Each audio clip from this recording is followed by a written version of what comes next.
এমনকি 2001-এর বিএনপির ইস্তাহারের 1 নম্বর শর্ত তারা পালন করতে পারে নাই। আমি বিশ্বাস করি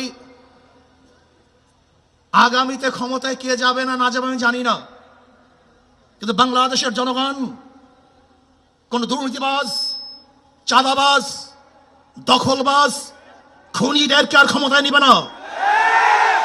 বাংলাদেশের জনগণ রক্ত দিয়েছে, জীবন দিয়েছে বাংলাদেশে চাঁদাবাজি করার জন্য নয়, খুন করার জন্য নয়, দেশকে দখল করার জন্য নয়, দুর্নীতি করার জন্য মানুষ রক্ত দেয়, জীবন দেয় নাই।